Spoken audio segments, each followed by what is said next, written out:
챗GPT는 이제 단순한 질의응답 비서가 아닙니다. 기업의 핵심 워크플로우를 직접 구동하고 자동화하는 강력한 업무 실행 계층이자 운영체제로 진화했습니다. 네, 아주 정확한 짚어주심입니다. 그 운영체제라는 단어가 이번 변화의 모든 것을 설명하죠. 최고 경영진 여러분, 안녕하십니까? 오늘 이 프리미엄 AI 경영 마스터 클래스에서는 사실 단순한 IT 기술 업데이트를 넘어서요. 기업의 생존과 직결된 거버넌스 전략을 심층 분석하려고 합니다. 우리가 흔히 운영체제라고 하면 윈도우나 iOS를 떠올리시겠지만 이제 인공지능이 그 자리를 완벽히 대체하고 있는 현장을 짚어보겠습니다. 안녕하십니까. 오늘 다룰 이 2026년 3월에 GPT 54계열 아키텍처 개편은 정말 이제 기술사적으로 너무나 중요한 변곡점입니다. 그 과거의 인공지능을 생각해보면 사용자가 프롬프트를 입력할 때까지 그냥 가만히 기다리는 말하자면 그저 똑똑한 검색 엔진 정도였잖아요. 그렇죠. 질문을 해야만 답을 주니까요. 맞습니다. 하지만 이번 업데이트를 기점으로 인공지능은 에이전트형, 그러니까 목적을 부여받으면 스스로 작업의 단계를 쪼개고 타 부서의 시스템과 연동해서 실행하는 그런 자율적 인프라 플랫폼으로 완전히 격성되었습니다. 바로 그 자율적 실행이라는 단어가 사실 경영자들에게는 엄청난 기회이자 동시에 서늘한 위기감을 줍니다. 오늘 우리가 다룰 내용은 단순히 IT 부서나 실무진에게 매뉴얼로 던져주고 끝내 가벼운 사안이 절대 아닙니다. 대표님, 만약 최고 경영진이 이 거대한 운영체제의 변화와 그 이면의 통제 원리를 직접 쥐고 흔들지 못하신다면요. 길게 볼 것도 없이 올해 하반기부터 조직의 민첩성과 비용 효율성 면에서 경쟁사에게 돌이킬 수 없는 아주 뼈아픈 초격차를 허용하게 될 것입니다. 네, 전적으로 동의합니다. 통제하려면 먼저 무엇이 변했는지 그 뼈대를 정확히 아셔야 하니까요. 제가 아키텍처 관점에서 이번 업데이트의 핵심을 먼저 브리핑해 드리겠습니다. 최고 경영진 여러분, 최근 업데이트된 인공지능의 4가지 혁신적 변화는 기업의 일하는 방식을 근본적으로 재편하고 있습니다. 첫째, GPT 5.4 모델의 다층화입니다. 프로, 띵킹, 스탠다드, 미니, 나노로 모델이 세분화되어 기업은 각 업무의 복잡도와 시급성에 맞추어 최적의 자원을 전략적으로 배분할 수 있는 토대를 마련했습니다. 둘째, 추론 중심의 띵킹 모드 도입입니다. 인공지능이 도출하는 사고의 과정을 투명하게 공개함으로써 단방향 답변을 넘어선 고도화된 전략적 의사결정 지원 시스템으로 격상되었습니다.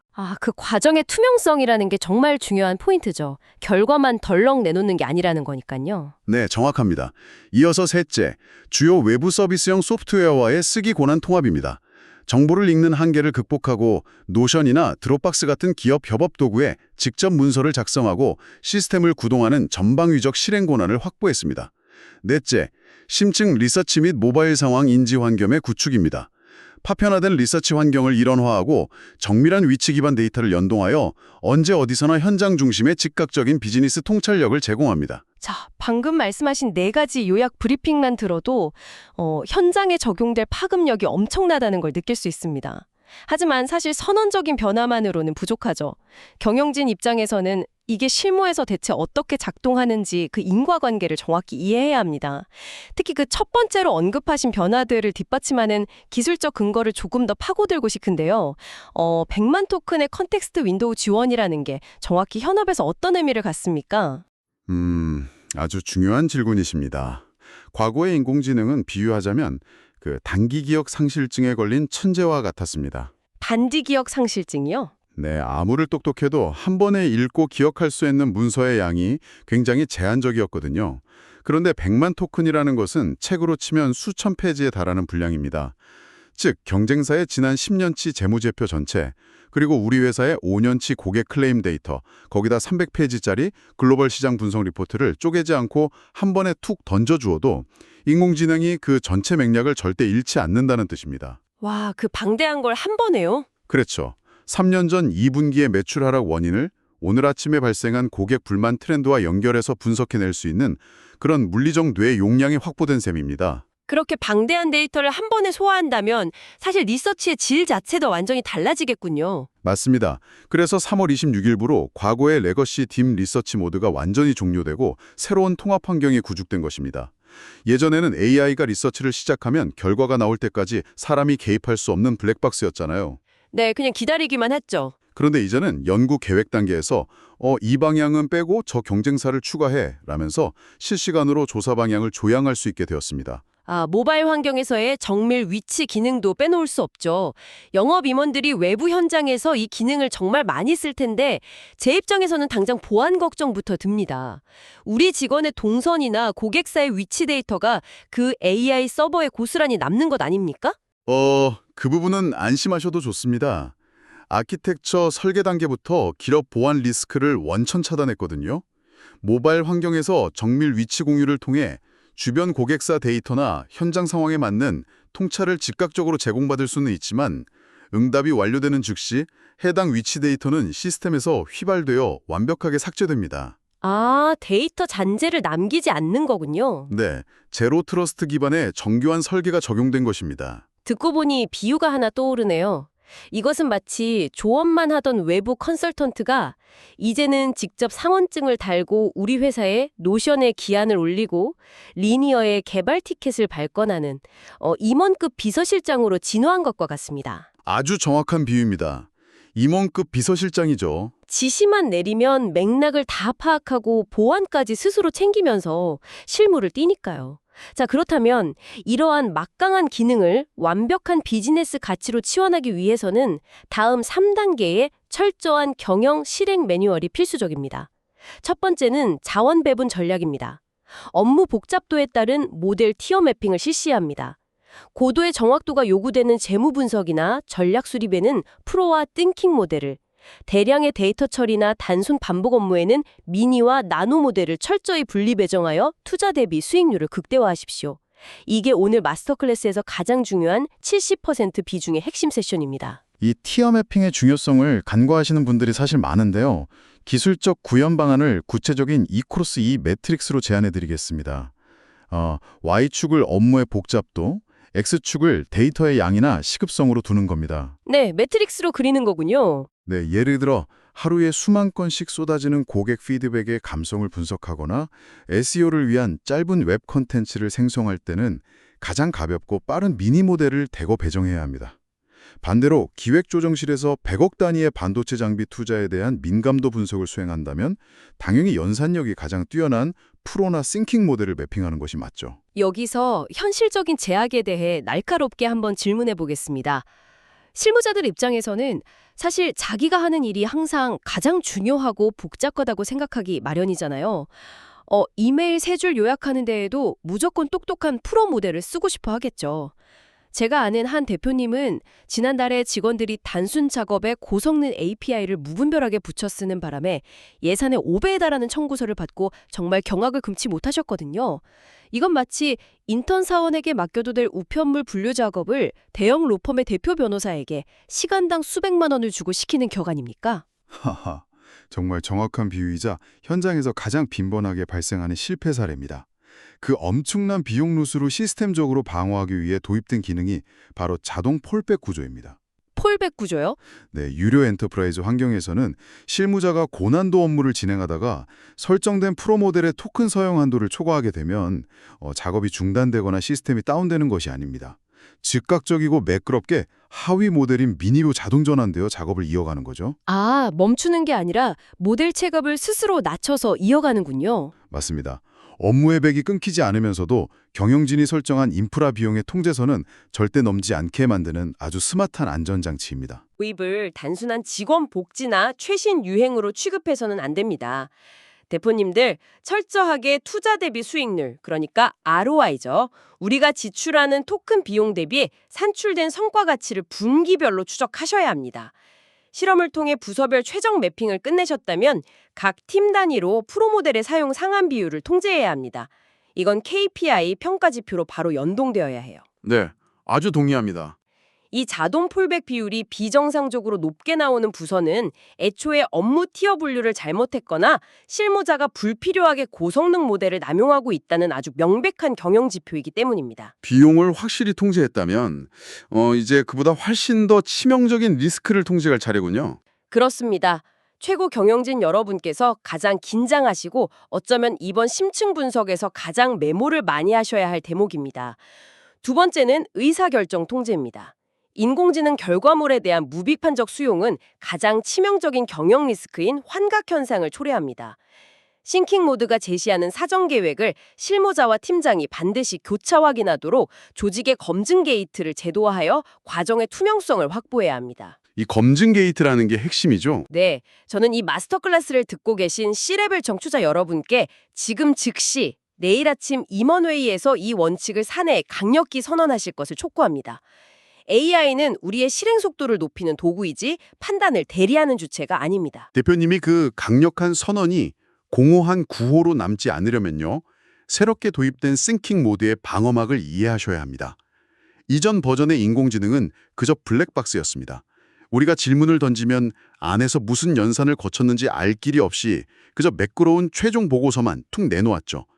그 안에 이른바 환각, 그러니까 숫자 하나를 교묘하게 틀리거나 존재하지 않는 판례를 지어낸 그럴듯한 거짓말이 섞여 있으면 인간이 찾아내기가 너무나 고통스러웠습니다. 그렇죠. 결과물만 보고 역으로 다 검증해야 했으니까 시간도 배로 들고요. 그렇다면 이번 싱킹 모드는 무엇이 다릅니까? 왜 환각 방어의 핵심이라고 부르는 거죠? 바로 사전 계획 기능 때문입니다. 이제 인공지능은 답을 내놓기 전에 화면에 이렇게 띄웁니다. 당신의 질문을 해결하기 위해 1단계로 A 부서의 재무 데이터를 불러오고 2단계로 B라는 거시경제 가설을 적용한 뒤 3단계로 C라는 리스크를 체크해서 결론을 내리겠습니다. 라고요. 아, 미리 보여준다는 거네요. 네, 이 생각의 뼈대, 사고의 전개 과정을 실무자가 미리 볼 수 있게 투명하게 쫙 펼쳐놓는 것입니다. 와, 이거야말로 혁신적이네요. 결과가 다 나오고 나서 틀린 곳을 찾는 게 아니라 생각하는 방향 자체가 틀렸다면 시작도 하기 전에 끊어버릴 수 있다는 거군요. 1단계의 A부서 데이터는 너무 구형이니 작년 하반기 데이터로 바꿔서 다시 생각해 라고 팀장급에서 사전에 차단하고 수정하는 겁니다. 완벽하게 이해하셨습니다. 결과물이 아닌 과정 자체를 통제하는 이른바 과정 기반 AI 경영이 기술적으로 가능해진 것입니다. 실무 팁을 하나 더 드리자면 이 싱킹 모드에는 사고 강도라는 슬라이더가 있습니다. 이것을 높음으로 설정하면 응답에 걸리는 대기 시간은 수십 초 더 길어질지라도 논리의 타당성과 팩트체킹의 밀도는 현격히 올라갑니다. 중요한 결정일수록 꼼꼼히 따져야 하니까요. 그렇죠. 중요한 전략 기획이나 법무, 재무부서의 결정을 내릴 때는 이 고강도 싱킹 모드의 사전 기획을 캡처해서 품위서에 첨부하게 하고 이 검증 체크리스트 완료율을 부서 KPI로 연동시키는 것이 아주 훌륭한 실무 지침이 될 것입니다. 속도에 매몰되어 방향을 잃고 절벽으로 달려가는 것만큼 끔찍한 일은 없으니까요. 인간의 그 서늘하고 비판적인 통제력이 전제되었을 때 비로소 속도가 의미를 갖습니다. 자, 비용도 최적화했고 거짓말을 하는 환각 현상도 통제할 시스템을 갖췄습니다. 이제 혁신의 마지막 3단계 퍼즐을 제시하겠습니다. 세 번째는 자동화 파이프라인의 완성입니다. 쓰기 권한 기능을 적극 활용하여 폐쇄형 순환 체계를 구축하십시오. 정보 수집부터 심층 분석, 티켓 등록 및 문서 저장에 이르는 전 과정을 하나로 연결하여 조직의 민첩성을 극대화하는 실행 기반을 다져야 합니다. 이것이야말로 인공지능이 머리만 있던 상태에서 손과 발을 얻게 된 가장 극적인 변화입니다. 쓰기 권한이 통합되었다는 것이 현장에서 어떤 폐쇄형 순환 루프를 만들어내는지 그 작동 원리를 예로 한번 들어보겠습니다. 과거라면 어땠을까요? 이 시간짜리 전략회의가 끝나면 누군가는 녹음본을 텍스트로 변환하고 그것을 요약해서 노션의 회의록 페이지를 만들고 그중 개발팀이 당장 해야 할 일은 리니어나 지라에 들어가서 티켓으로 할당한 뒤에 네, 그리고 경영진에게 보고할 최종화는 예쁘게 PDF로 구워서 드롭박스에 업로드해야 했죠. 맞습니다. 최소 반나절은 걸리는 고단한 비부가 가치 업무죠. 그것도 중간에 복사를 잘못하거나 파일 버전에 헷갈리면 하루가 통째로 날아가는 작업들입니다. 저는 자연어 명령어 한 줄이면 이 모든 것이 구동됩니다. 방금 끝난 회의록 요약하고 노션의 2분기 마케팅 전략 페이지 생성해서 작성해. 거기서 도출된 태스크 중 가장 시급한 건 리니어의 우선순위 P1 티켓으로 즉시 등록하고 마지막으로 이 결과물 전체를 PDF로 만들어서 우리 팀 드롭박스 폴더에 저장해줘. 이렇게 지시하면 끝입니다. 한 문장으로 그게 다 된다고요? 네, 인공지능이 각 서비스의 API를 스스로 호출하고 시스템 간의 장벽을 넘어 인간의 개입 없이 문서 작성부터 업무 할당, 최종 저장까지 무르르듯 자동으로 실행합니다. 완전한 파이프라인의 완성입니다. 잠깐만요. 생산성 측면에서 경이로운 발전이라는 건 100번 동의합니다. 하지만 최고 경영자의 시각에서 보자면 등골이 서늘해지는 대목이 있습니다. 데이터가 외부 시스템으로 마구 쓰여진다면 이 거대한 보안 리스크는 어떻게 통제합니까? 특정 부서의 인턴이 권한을 남용해서 전사의 핵심 데이터베이스를 엉뚱한 정보로 덮어씌우거나 지워버리면 어떡합니까? 아주 치명적일 수 있죠. 네, 외부 툴에 직접 쓰고 수정하는 권한을 주었다는 건 그만큼 회사의 심장부를 열어준 것과 같지 않습니까? 아주 예리하고 타당한 우려입니다. 오픈 AI 역시 엔터프라이즈 환경에서의 그 위험성을 깊이 인지하고 관리자 제어라는 강력한 중앙 통제 프레임워크를 마련해 두었습니다. 워크스페이스 최고 관리자는 각 애플리케이션에 대한 AI의 쓰기 권한, 즉 라이트 스코프를 팀별 직급별로 아주 세밀하게 쪼개서 제어할 수 있습니다. 조금 더 구체적으로 설명해 주시죠. 예를 들어 일반 마케팅 팀원들에게는 노션의 새로운 페이지를 생성하는 권한만 부여하고 기존의 핵심 데이터베이스를 수정하거나 삭제하는 권한은 물리적으로 완전히 차단해 두는 식입니다. 중요한 것은 툴이 아니라 결국 IT 보안팀의 거버넌스입니다. 분기별로 AI의 쓰기 권한 실행 로그를 전수감사하셔야 합니다. 그렇죠. 감사가 생명이죠. 네, 오남용 사례가 발견되거나 보안 지침을 어긴 팀이 있다면 그 즉시 자동화 권한을 중앙에서 회수하고 의무 보안 재교육을 이수하게 하는 그런 강력한 사후 통제 매뉴얼이 수반되어야 합니다. 폭발적인 물살을 만들어내는 파이프라인의 구축만큼이나 그 물결이 범람하지 않도록 단단한 댐과 울타리를 치는 것이 필수적입니다. 기술이 인간의 손과 발을 강력하게 대체할수록 결국 그 기술을 통제하고 권한을 설계하는 거버넌스의 그물망은 더욱 정교하고 혹독해져야 한다는 점을 잊지 말아야겠습니다. 자, 최고 경영진 여러분, 오늘 우리는 새로운 AI 운영체제를 통제하기 위한 3가지 핵심 축을 세웠습니다. 자원 배분 전략을 통해 토큰 투입 대비 극대화된 ROI를 확보하고 의사결정 통제를 통해 치명적인 환각 리스크를 과종 단계에서부터 차단하며 마지막으로 쓰기 권한 통합을 통한 자동화 파이프라인으로 조직의 민첩성을 완성하는 것. 이것이 바로 인공지능 시대를 지배할 새로운 거버넌스입니다. 도입의 성패는 철저한 지표 관리와 실무 적용에 달려 있습니다. 성공적인 인공지능 경영 도입을 위한 부서별 핵심 평가 지표와 상세 실무 매뉴얼을 완비해 두었습니다. 하단 블로그 링크를 통해 조직의 즉시 이식 가능한 전략의 실체를 지금 바로 확인하십시오. 대표님들께서 이 매뉴얼을 실무에 이식하실 때 제가 아키텍트로서 마지막으로 당부드리고 싶은 기술적 방점이 하나 있습니다. 바로 검색 증강 생성, 이른바 RAG 환경의 구축입니다. GPT-5.4가 아무리 막강한 추론력을 가져도 기본적으로는 외부의 범용 지식을 바탕으로 하거든요. 네, 우리 회사의 지식이 아니라는 거죠. 맞습니다. 그래서 앞서 말씀드린 딥 리서치 환경에 우리 회사만이 가진 고유의 자산들, 예를 들어 단연간 쌓아온 내부 R&D 실패 보고서나 고객 구매 패턴 데이터베이스를 가장 최우선 신뢰 소스로 지정해 보십시오. 그때부터는 세상에 흔해 빠진 AI가 아니라 우리 기업 내부의 DNA를 근간으로 사고하고 추론하는 진정한 우리 회사만의 인공지능 두뇌가 깨어나게 됩니다. 맞습니다. 모델의 연산력은 돈을 주면 누구나 똑같이 살 수 있는 수도나 전기 같은 유틸리티가 되어가고 있습니다. 최고 경영진 여러분, 경쟁사도 결국 여러분과 완전히 똑같은 GPT-5.4 모델을 사용하게 될 것입니다. 똑같은 도구, 똑같은 속도의 시대. 그렇다면 진정한 초격차는 어디서 나올까요? 그것은 결국 AI의 속도 위에 인간의 비판적 검증 역량을 얼마나 지독하게 조직 문화로 뿌리내리느냐에 달려있을 것입니다. 여러분의 조직은 지금 당장 AI의 산출물에 의문을 제기할 준비가 되어 있습니까? 이 도발적인 질문에 스스로 확신을 가지고 고개를 끄덕이실 수 있을 때 진정한 인공지능 비즈니스 혁신은 시작될 것입니다. 이상으로 오늘의 심층 분석 마스터 클래스를 모두 마치겠습니다. 끝까지 함께해 주신 최고 경영진 여러분, 감사합니다.